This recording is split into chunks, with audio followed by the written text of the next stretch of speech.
Ladies and gentlemen, welcome back to another very special, as always, episode of the Hyperconscious Podcast. We hope you enjoyed our latest episode where we sat down and we talked about how you will continue to get what you tolerate. Oh, yeah? Because that's the way it works. Today, for episode number 434, I got to turn around so I can see the board, we are going to talk about why your thoughts create your reality. So a wise man once said... Look, it's in the camera. It's Jeff's. It doesn't look good? It's going to Jeff him. It's going to Jeff him, man. Okay. Sorry. My phone's there. Do you not like that? No, that's all right. I don't want them to be distracted by the clock. He doesn't even know I was going to quote him. Go ahead. A wise man once said, your life becomes the parts of your imagination you hold on to the longest. Wrong. Your reality. Oh. You can't even quote the kid right. I try. Hey, you know. That kid never gets credit. I tried. So why are we doing this episode? Kevin. So I was listening to The Obstacle is the Way by Ryan Holiday. And Great book. Part of what he was saying was so many of our fears, and that we've said this a million times, but it's just interesting to hear somebody else say it and the examples they give, that if you're convinced that you're shy, you are shy. Yep. You've decided that you're shy, so you become shy. If you think that you're incapable of becoming wealthy, by default, you will not become wealthy unless some extraordinary stroke of luck happens. Yep. And I know for a long time, I felt that. I lived that. I lived like I could never be this, I could never do that, I could never be this, I could never have that. And I don't know that it's as easy as a mindset shift, but it kind of is in a way. Yeah. Like, if you just release the fact that you're incapable of doing what you believe, you will be 1,000% closer than you would be if you didn't. And I know it's not that simple, and I know it's difficult, and I know you have limiting beliefs built upon this, but I don't know. It kind of blew my mind that, like, most of our limitations are self-made. I won't even say man-made. They're self-made. You decide that you can't do it. Yep. And then you don't. Mostly the problem is, and this is hyperconsciousness, most of your thoughts, the name of this episode is how your thoughts create your reality. Most of your thoughts are subconscious. They're running in the background, and then you're not plucking them out. I think of it like, imagine a bunch of fish going down a stream, like a ton of them, big school of fish. What kind of fish? Catfish. Catfish. No, I don't know. I just picked one. Okay, so imagine yes, thank you for that, Kev. Imagine a bunch of catfish swimming down a river, even though catfish are from ponds. So we're going to use salmon. We're going to use salmon of the Capistrano. Honestly. Salmon of the Capistrano. Okay, which fish are swimming by most often, and why? And I think that's an interesting thing. Like, let's say, so I asked Kevin right before this episode. He was talking about, so we have a mastermind we're doing tonight with Emilia and Taryn. Last. Yeah. So this is Friday, so it was past. We did it on Monday. You guys will hear it on Tuesday. Exactly. This coming Tuesday, yeah. I always honestly, there's a lot to remember. Like, the day, it's a lot. So every Tuesday those drop. This is tonight. It doesn't matter. Yeah, it doesn't matter. So right before this episode, before we got on the mics, I said to Kevin, basically, how did you know? Because prior to me meeting Emilia, I would like talk about her. And how I had this pull and how beautiful she was on social media. I remember I used to watch her videos. She did virtual real estate stuff on her real estate account. And I remember Kevin kept saying, you should really reach out to her. You should really reach out to her. And I just asked him, how did you know? And that was a thought that came to you. That was a fish that swam by a lot. It was a feeling. It was more of I think there's a difference between thoughts and feelings. And for me, that was I don't know. It was just a feeling. Why not? So how your thoughts create your reality. What about feelings? How your feelings create your reality? I think for a lot of people, their thoughts lead to their feelings. Right. For me, I didn't have any necessarily thought there because maybe my thought was I want Alan to be happy or just, whatever. Yeah. Right? I'm sure there was something for that, but I think most people, it's other people's thoughts that create their feelings. Right? You're raised in a family that says you're never going to succeed. Now you feel that. You might not even think that anymore. You might just have this feeling about yourself that you're not enough. Do you believe feelings are subconscious thoughts? I think feelings are just conditioned emotions. I don't know. No, because they could be conscious. Because I think feelings are like signals. that we get based on external stimuli, but I also know Going scientific here. a little bit. I'm trying to figure this out because how your thoughts create your reality. So give me an example of one thought that you decided, you know what, this old thought is, I'm getting rid of it. And I'm going to create this new thought. And I'm going to hold on to this one. Failure is bad. Like, I used to be the dude who thought failure was the worst thing ever. And now, genuinely. And now we're always jeffing. Yeah, and now we have a culture built around, like, it is what it is. Like, I'd rather you fail trying than succeed at not. So I was on the, I wasn't on the phone, but we audio messaged back and forth. And I was talking to Tiff earlier. And the Mastermind emails that went out this past weekend. So Tiff created this amazing asset where it's a picture of Emilia and I and a picture of Taryn and you, and it's like Zoom Mastermind, way more beautiful than most of our for sure. content. All of so if you see the hyperconscious content getting better, that's Tiff, not us. Yes. And the emails that I saw come through, I audio messaged her. I said, "Hey Tiff, I just want you to know, like, I'm not in any way upset whatsoever. I'm just genuinely curious. Like, I thought we were going to throw the digital asset on those emails that you created because it's such a good one. Is there a reason why, was it MailChimp? Were you not able to attach it? All this stuff." She literally messaged me. She's like, "Yeah, no, I just completely forgot. That's my bad." She's literally like, "I appreciate you calling me out on that because maybe next time I won't forget, but I just completely forgot altogether." And it's interesting because we have created a culture around failing forward, but that would never have been able to happen if you didn't adopt that first. Well, I think that the other thing is, if my thought... This is the other thing. Not only do your thoughts become your reality, they become the reality of the people around you that you're influencing or leading or working with or whatever. If I had this giant fear of failure, everybody in this team would have that giant fear of failure, because if they failed, I would probably freak out. And it's like that with many things. If you're in a relationship with somebody and you're extremely scarce and you're always worried about money, you're worried about the bills, you're worried about groceries, you're worried about Netflix, you're worried about dinners out, all this stuff. You're always worried about money. That then becomes your reality. You're penny pinching, you're saving constantly, you can't do this because of the money. Now, whether or not you actually have the money, it's not important in this. But your thoughts do become your reality. The problem is most people do not have empowering thoughts.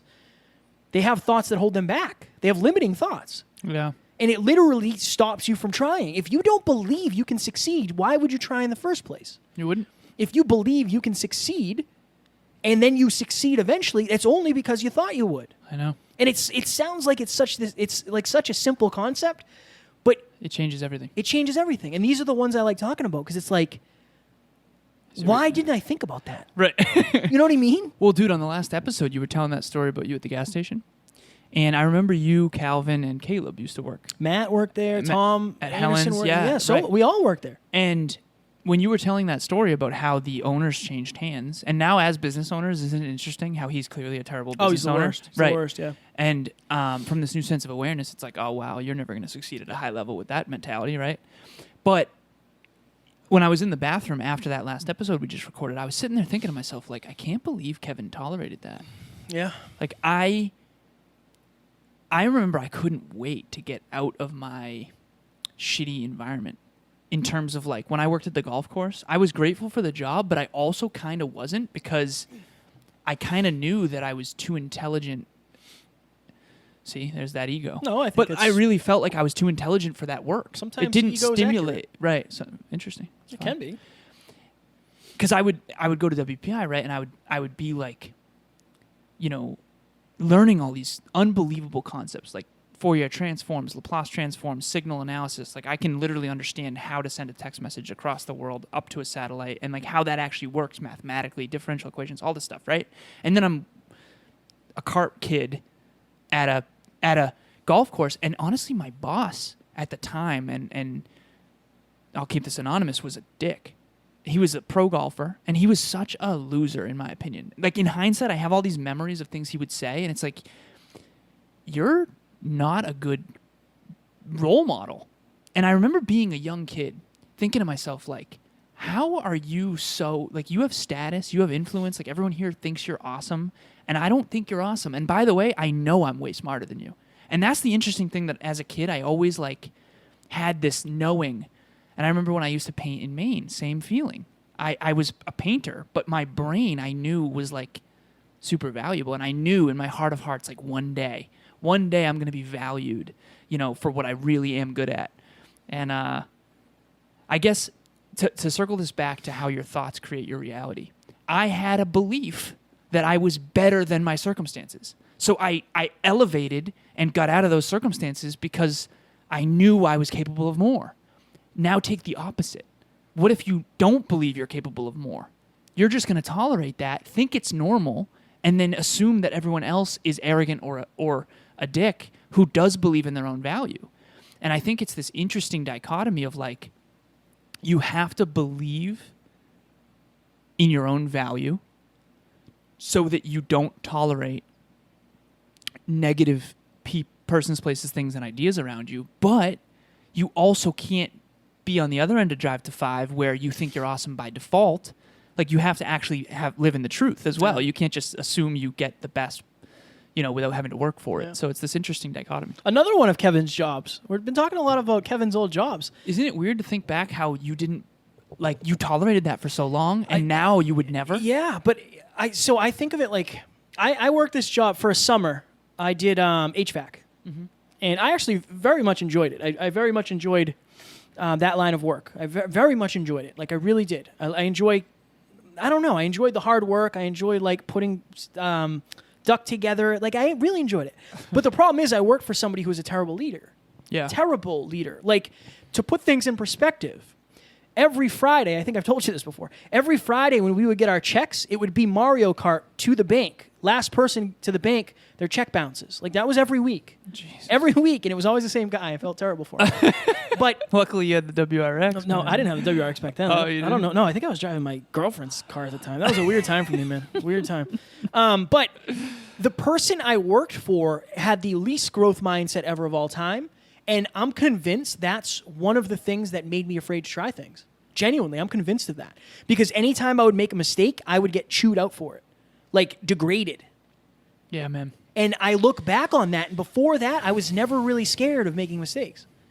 And that I'm convinced that that's what did it for me. So here's what happened, right? Let's say you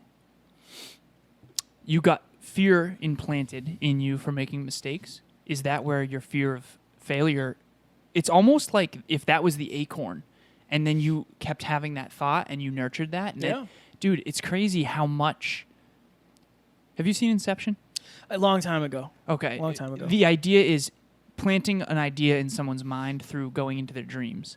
And the idea is fire because the idea has to be simple but profound. And if you plant it in their mind, it will change their entire life. Not overnight, but it'll change their trajectory forever. And that's what I'm kind of trying always to do to other people is like convince them. I was on a coaching call recently. I said, we were talking about sales. And I was on the phone with this person, and this person's starting a small business. And I said, I want you to picture this, okay? Again, how your thoughts create your reality. Here's one thought. If you actually master the process of sales and decide right now to really do whatever it takes to master that process, you'll literally never be broke again. If you don't, and you are an entrepreneur, a business owner, you'll actually be broke almost forever. Yeah.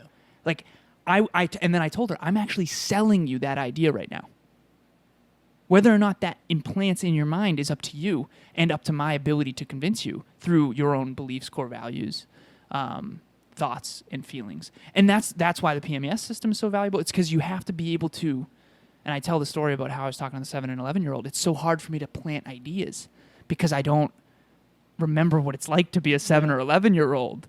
And I don't necessarily have a lot of things that they value that I can bring to the table. And so to make this tangible for everybody, Kev, if you had an acorn planted that failure equals bad, and you let that grow without hyperconsciousness, in other words, without becoming aware of it, that would have changed the trajectory of your entire life. Yeah.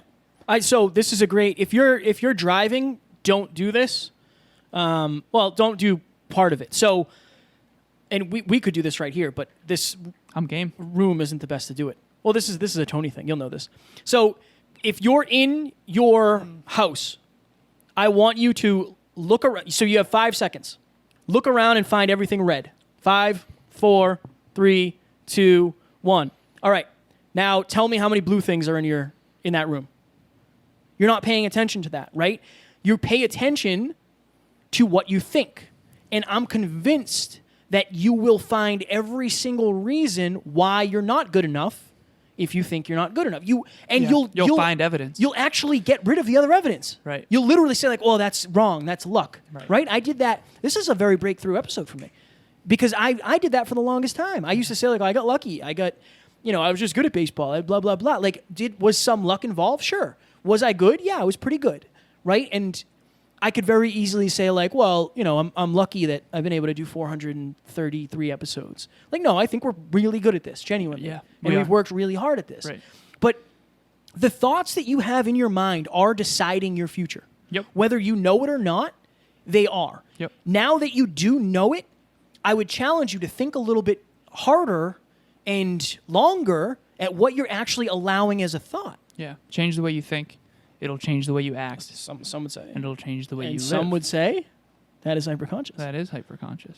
Yeah, one thought can change your life. One idea. One question, one yep. conversation, one piece of content, one piece of social media, I know. anything. It's unreal. And I know it's not that easy. Like if you're watching or listening to this, watching or listening to this, I understand it's not as easy as saying, well, yeah, I guess I'll just believe in myself all of a sudden. Right. But start questioning why you don't. Because the evidence isn't there. Even if you have failed, so what? Like, even if you have failed, it's not because you're a failure. It's because it happened and you focused on it. You're not focusing on all the times you succeeded. I know. It's not natural to do that. How many of your clients do you have write down wins? All of them. Why? Because I want them to build self-esteem. And most of them focus on the losses. Yeah. Right. It's natural to focus on the losses. I remember I tell the story of I was with a close friend and I asked her, I want you to name all of the physical characteristics about yourself that you love. And it was like crazy because this person's gorgeous. Yeah. And nothing. So hard for them. If you want to know what someone thinks about themselves, like let's do this right now if you're game. Look, man, I'm never not game. Honestly. All right, Kevin Paul Mary. That's me. Sir. Edward is my middle name. Edward Jefferson. So name me 5 things that you genuinely love about yourself. I'm funny. Yeah. As hell. Yeah. Sometimes. Not all the time. I have a very giving heart. I'm very patient. I am charitable. And what else? I'm valuable. I love. In what way? In the way of helping others. Yeah. I feel like I can really, really help people change their lives. And Did you always feel that way? No. I never felt most of those things. Okay. What would you have said gas station, Kevin? Abs. Jacked. Jesus, man. Nice car. I don't know what else I would have said. Probably, yeah, in shape. Because I was doing more jiu-jitsu back then. I was jacked. I was jacked back then. 150 pounds of muscle steel and sex appeal. It would have been all external stuff. It would have been all materialistic stuff. Right. I didn't even say anything materialistic at this time. Right? So cool. But so cool. But the thing and again, if you're a new listener, you might not know who I was before this journey, but like it wasn't this. I know. I was nothing like this. Nothing like this. Would you tell a story? We have 6 minutes left. Would you tell a story that would articulate to the listeners? Dude, seriously, because I've been trying to do this more in my life too. I think that I want to tell more stories of times when I really, like, tangible stories that would represent to the listeners just how different I was. Because I want them to believe that anything we've done is possible for them too if they start making more positive choices now. And I know most of our listeners believe that, but if they're new listeners, they might not. What's a story you could tell that would demonstrate like how non-hyperconscious you really were? Okay, I get, dude, a million of them. Yeah. I used to be a personal trainer, and at this point in my life, I was going out and getting hammered Thursday, Friday, and Saturday night. Told my mom I was going to go out and not drink. Got hammered Friday night. I worked like 8 a.m. Saturday. Got home, slept, whatever, woke up, showered, fell back asleep for like 10 minutes. Didn't know I showered. Got up and showered again to go to work. and literally got into like a giant argument with my mom because she wouldn't let me go to work, and I was still hammered. Yeah. And that was one. I got into a huge fight with my mom on my 21st birthday Really? and said some like not nice things, Would you be willing to share? stuff about my dad, like not nice things. It's crazy to go back, isn't it? It is. It sucks. Yeah. It sucks. When I ended my baseball career, because I don't know if people remember Sparks. I don't know if you remember Sparks before Four Loko. I drank like 4 of those on this was a school night too. Like for some reason I was getting High wasted. school? Yeah, just getting wasted on like a Thursday. I sliced my, I don't know if you can see it on the camera, but I sliced my, what is this called? The top of your hand? Yeah, whatever this is called. The top of my hand, I sliced it open with a knife, and I cut one of my tendons 90% of the way through and ended my baseball career. And then I just... Is that the hand you catch with or throw with? Catch. But I couldn't hold a bat. Oh. So they thought I needed surgery because there was a chance That was senior year, so it was last season? Yep. And ended my Ooh. baseball career. My coach was not happy. My mom was not happy. My grandmother was not happy. Nobody was happy, really. And what happened again? I got hammered and cut myself with a knife. Purposely? Yeah. You purposely cut yourself with a knife? Yeah. Why? Not because my girlfriend at the time and I had an argument, and like I like just hit myself with it, and I didn't understand how sharp this knife was, but it was like the sharpest Knife ever. It was literally, it was like an inch into my hand. It's unreal to think back to some of the dumb choices that we've made. And honestly, that was, I mean, even that was when I was, younger. 5 years ago, okay, when I was working at this job I was working at, we would go out and get wasted and spend like $400 or $500, like buying people shots. I almost got hit by a car, like on more than one occasion because we got in arguments with people. Going to work hungover, like being the boss, being hungover, being out with everybody the night before, like that was 5 years ago. 5 years ago, 26 years old. Crazy.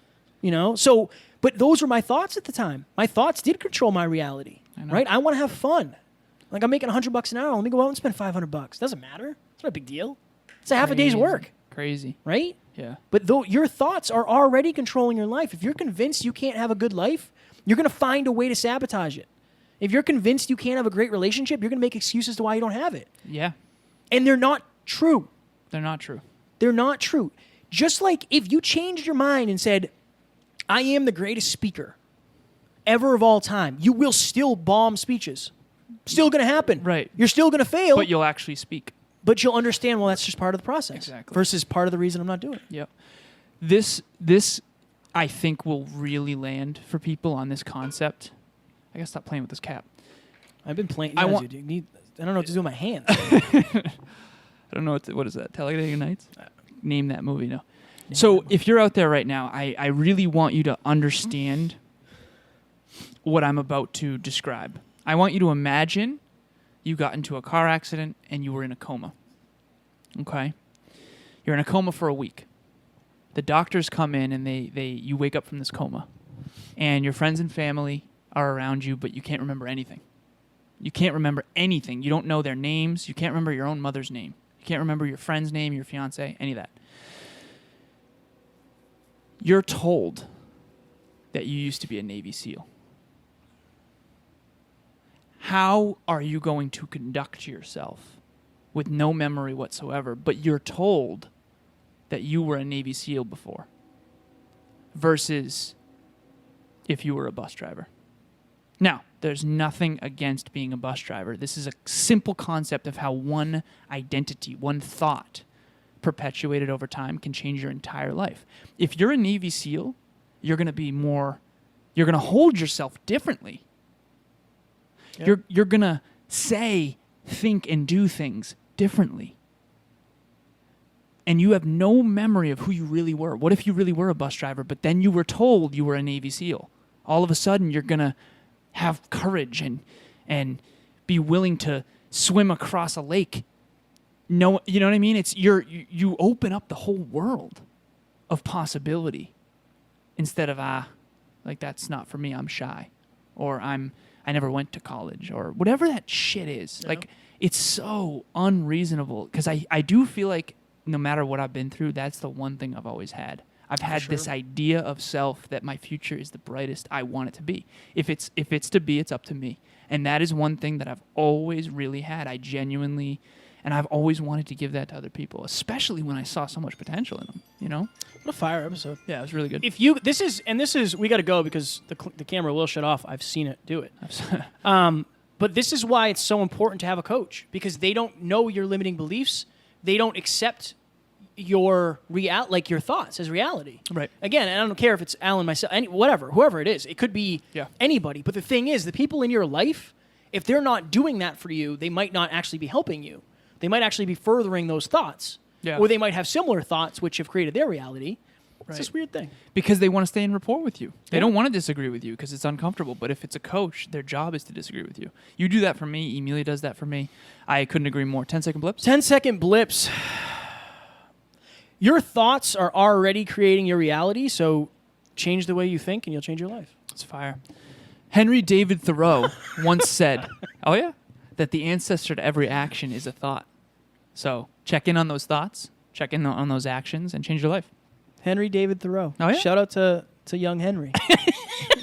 The late and great young Henry. Ladies and gentlemen, every single Monday, 6 p.m. Eastern Standard Time, we start the Mastermind. 5:30 p.m. Eastern Standard Time, we open up the Zoom room so you guys can build relationships. I did a poll in Hyperconscious Nation asking what people wanted more of. They said they wanted to build relationships with like-minded people. You asked, here it is. Every Monday, we're going to open up the Mastermind a little bit early so you guys can connect.